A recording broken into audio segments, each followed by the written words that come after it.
जरा सोचो, अगर तुम पूरी जिंदगी एक ही चीज को परफेक्ट करते हुए बिता दो पर उससे कमाई हो एकदम लुल। कुछ ऐसी ही कहानी है आयरन हेड की, जो एक 60 साल का आदमी है जिसका सर लोहे से भी ज्यादा मजबूत है। बचपन से ही आयरन हेड और उसके भाई बहन को उनके मास्टर ने ऐसी ही खतरनाक कुंफू ट्रेनिंग दी है।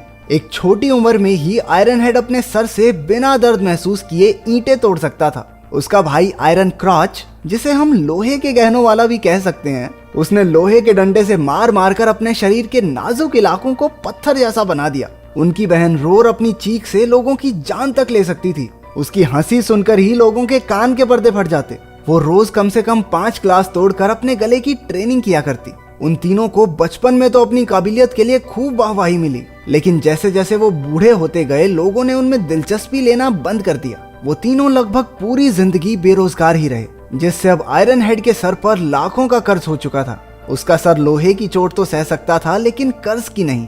एक दिन लोन वसूलने वाले उसके घर आ धमके और घर का सारा सामान उठाकर ले गए। उनके लीडर ने आयरन हेड के पुराने सर्टिफिकेट्स देखकर एक फालतू सी चीज पर अपनी पूरी जिंदगी झोंक देने के लिए उसका मजाक उड़ाया। अब वो अपनी जिंदगी से परेशान हो चुका था और उसे बदलना चाहता था। 60 साल की उम्र में वो नौकरी ढूंढने बाहर निकल गया। उसने सड़क पर कुछ छोटे मोटे गुंडों को आपस में पैसे बांटते देखा। इतने पैसे देखकर आयरन हेड हैरान रह गया और उसने भी उनके ग्रुप में शामिल होने की ठान ली। वो उनका पीछा करता हुआ उनके अड्डे तक जा पहुंचा। राइकर नाम का एक गुंडा उसे बाहर फेंकने ही वाला था कि उनके लीडर जाई ने उसे रोक दिया और कहा कि अंकल की बात सुन लेने दो भाई। लेकिन जब उसे पता चला कि ये 60 साल का बुढ़ा उनके ग्रुप में शामिल होना चाहता है तो वो जोर जोर से हंसने लगा। आयरन हेड ने उनसे अपनी ताकत दिखाने का एक मौका मांगा, लेकिन उन्होंने उसे बाहर भगा दिया। रात को आयरन हेड की बेटी उससे मिलने आई, लेकिन वो एक खुददार आदमी था जो अपनी बेटी से पैसे नहीं लेना चाहता था। अगली सुबह उसने फिर से जाई के गुंडों को सड़क पर देखा। वो जानबूझकर उनकी गाड़ी के सामने कूद गया। उन गुंडों ने उसे उठाया और पुलिस के लफड़े से बचने के लिए सीधा अपने अड्डे पर ले गए। उसका जज्बा देखकर आखिरकार जाई भी उसे एक मौका देने के लिए तैयार हो गया, लेकिन अपनी काबिलियत साबित करने के लिए आयरन हेड को एक जिद्दी आदमी से पैसे वसूल करने होंगे। वो इस चुनौती को स्वीकार करके उस आदमी को ढूंढने निकल गया। वो एक बड़ा बिजनेसमैन था जो अपने क्लाइंट के साथ एक रेस्टोरेंट में बैठा था। पहले तो आयरन हेड ने उसे आराम से पैसे वापस देने को कहा, लेकिन उस आदमी ने उसकी एक ना सुनी। इसके बाद आयरन हेड ने उसके खाने में थूक दिया। गुस्से में बिजनेसमैन ने उसके सर पर कांच की एक बोतल दे मारी, लेकिन पीछे हटने की बजाय आयरन हेड ने अपने ही सर पर वैसी 10-12 बोतलें और फोड़ डाली। उस बूढ़े आदमी की हालत देखकर आसपास के लोग बिजनेसमैन को कोसने लगे। इस पर शर्मिंदा होकर उसने आयरन हेड को अपना क्रेडिट कार्ड ही पकड़ा दिया। इस मुश्किल काम को पूरा करने के लिए जाई ने खुश होकर उसे 30% कमीशन दे दिया। उसके राइट हैंड राइकर को आयरन हेड की इतनी वाहवाही होती देखकर जलन होने लगी। उसने आयरन हेड के खिलाफ जाई के कान भरने की भी कोशिश की, लेकिन कुछ नहीं हुआ। अपने इस तरीके से आयरन हेड ने एक ही महीने में मोटा पैसा कमा लिया और उसका घर नई नई चीजों से भर गया। लेकिन उसने अपने काम का पता अपने लोहे के गहनों वाले भाई रोर और अपने मास्टर को नहीं लगने दिया, क्योंकि वो कभी भी उसे गुंडागर्दी नहीं करने देंगे। एक दिन उसे बाव नाम के एक आदमी से पैसे वसूल करने थे। उसने हमेशा की तरह अपना सर फोड़ा और बाव ने प्रेशर में आकर उसे अपने सारे पैसे दे दिए। उसके पास सिर्फ 30,000 युआन ही थे। आयरन हेड यही पैसे जाई के पास लेकर आया, लेकिन उसकी तरक्की से चिढ़े हुए राइकर ने कहा कि उनका रूल है कि वो आधे से कम पैसे कभी नहीं लेते। बाव ने उन्हें 3 लाख युआन देने थे और आयरन हेड सिर्फ 30,000 लेकर आया था। इस बात पर राइकर उसकी बेइज्जती करने लगा। गुस्से में आकर आयरन हेड ने भी 3 दिन के अंदर अंदर पूरे पैसे वसूलने का वादा कर दिया और शर्त रखी गई कि अगर वो पैसे ना ला पाया तो उसे अपनी जेब से वो सारे पैसे लौटाने होंगे। रात को घर लौटते वक्त राइकर ने अपने आदमियों के साथ उस पर हमला कर दिया और बाव के लोन के कागज भी फाड़ डाले। अब आयरन हेड के लिए बाव से पैसे लेना और भी मुश्किल हो गया था। वो घर पहुंचा ही था कि एक आदमी वहां उसे अपने लोन के पैसे लौटाने आ गया। आयरन हेड पैसे लेकर बहुत खुश हुआ, लेकिन तभी उसकी बेटी अपने पुलिस ऑफिसर पति के साथ वहां आ गई। उन्हें लगा कि वो आदमी आयरन हेड से कर्ज के पैसे वसूलने आया था, इसलिए उन्होंने उसे पैसे देकर जल्दी से भगा दिया। क्योंकि आयरन हेड उन्हें अपने काम के बारे में नहीं बताना चाहता था, इसी चक्कर में पैसे उसके हाथ से निकल गए।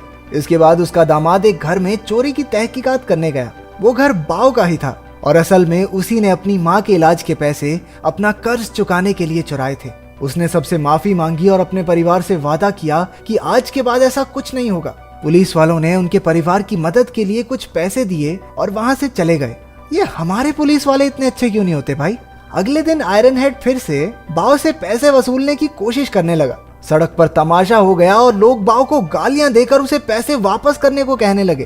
कोई रास्ता ना दिखने पर बाव ने उसी की तरह खुद को ईंट से मारना शुरू कर दिया। उसके ऐसा करने पर आयरन हेड को ही उस पर तरस आ गया और उसके सर से निकलता खून साफ करके चुपचाप वहां से चला गया। वो सोचने लगा कि वो पैसे के लिए कितना नीचे गिर चुका है। हमने देखा कि जाई और राइकर ने दूर से ही उस पर नजर रखी हुई थी। अब जाई को भी उसकी काबिलियत पर शक होने लगा था और आग में घी डालने के लिए राइकर तो वहां था ही। फिर भी जाई ने शर्त के हिसाब से 3 दिन तक रुकने का फैसला किया। शाम के समय उसका मास्टर रोर और लोहे के गहनों वाले भैया के साथ आयरन हेड के घर में घुस गया। जल्द ही उन्हें पता चल गया कि वो इतना अमीर कैसे हुआ था। उन्हें घिन आ रही थी कि आयरन हेड ने ऐसे गलत काम के लिए अपनी ट्रेनिंग का इस्तेमाल किया है। जिस गैंग के लिए वो काम करता था वो गरीबों को बहुत ज्यादा ब्याज पर पैसे देकर उनकी मजबूरी का फायदा उठाती थी। आयरन हेड अब बेहद शर्मिंदा हो चुका था। वो चाहता था कि धरती उसे जिंदा निगल ले। उसने अपने कमाए हुए सारे पैसे टेबल पर रखकर कहा कि आज के बाद ऐसा कोई काम नहीं करेगा। लेकिन जब उन्होंने देखा कि इस काम में तो अंधा पैसा है तो वो तीनों भी उसके साथ जुड़ गए। सारी उम्र लोहे का शरीर बहुत बना लिया, अब उन्हें लोहे का बैंक अकाउंट बनाना था।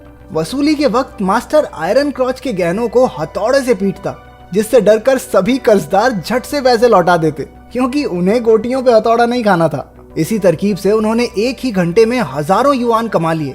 लेकिन बाव अब भी बाकी था। उसने कहा कि उसके पास बिल्कुल पैसे नहीं है।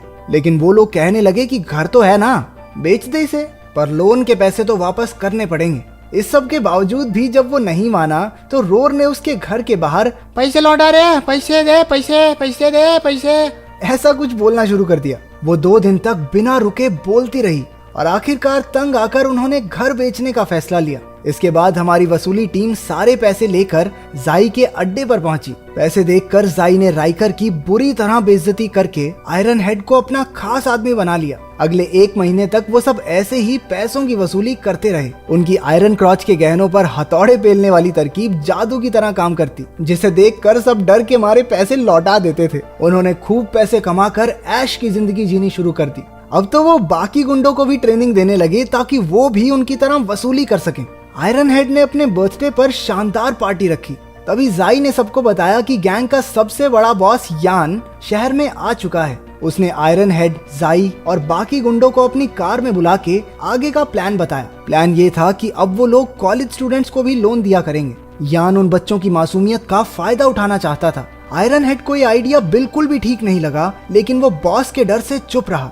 अगले दिन उन्हें कॉलेज की लड़की से वसूली करने जाना था। आयरन क्रॉच के गहने टूटते देख तो वो बहुत डर गई। जब आयरन हेड ने उन गुंडों को लड़की की मजबूरी का फायदा उठाते देखा तो उसे बहुत शर्मिंदगी महसूस हुई। इस बात को अपने दिमाग से निकालने के लिए वो अपने पोते के साथ कुछ समय बिताने चला गया। उनका पूरा परिवार एक क्रूज शिप पर 1 हफ्ता मजे मार के आया।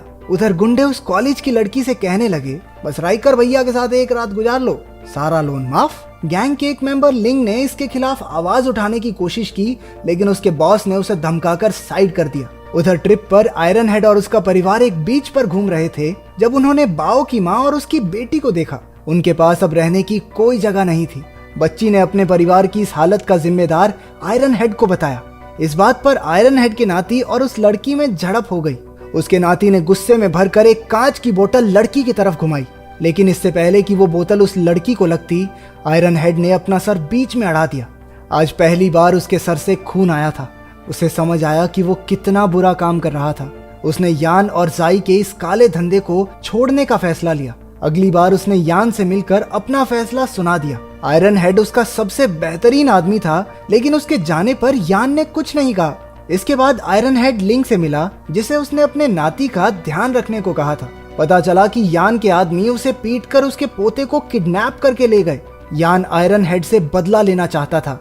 गुस्से से भरा आयरन हेड अपने नाती के लिए सब कुछ दांव पर लगाने को तैयार था। उसने बाओ की माँ को भी पैसे भेजे ताकि वो अपने लिए घर ले सके।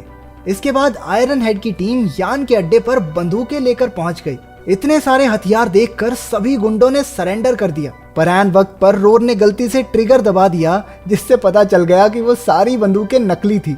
इसके बाद गुंडों ने उनकी टीम को बंदी बनाकर उन्हें एक जवान लड़की की अश्लील वीडियो बनाने को कहा। यान जानबूझकर घिनौने काम करवा के उन्हें अपनी ही नजरों में गिराना चाहता था। आयरन हेड ने कैमरा पकड़ने से साफ इनकार कर दिया, जिसके बाद एक गुंडे ने उसके सर पर बंदूक तान दी। लेकिन इससे पहले कि वो गोली चलाता, पुलिस ने उनके अड्डे पर रेड मार दी। उन्हें गैंग के काले कारनामों का पता चल चुका था। आखिरकार पुलिस ने यान, जाई और सभी गुंडों को गिरफ्तार कर लिया। सारी लड़कियों को भी उनके चंगुल से आजाद करवाया गया। आयरन हेड भी इस काले धंधे को छोड़कर अपनी बेटी के पास रहने लगा। उसने आयरन क्रॉच, रोर और मास्टर के साथ मिलकर कसम खाई कि आज के बाद अपनी ताकत का गलत इस्तेमाल नहीं करेगा। तो अगर तुम्हें अपना कुछ आयरन का बनाना हो तो तुम क्या बनाओगे? कमेंट्स में जरूर बताना।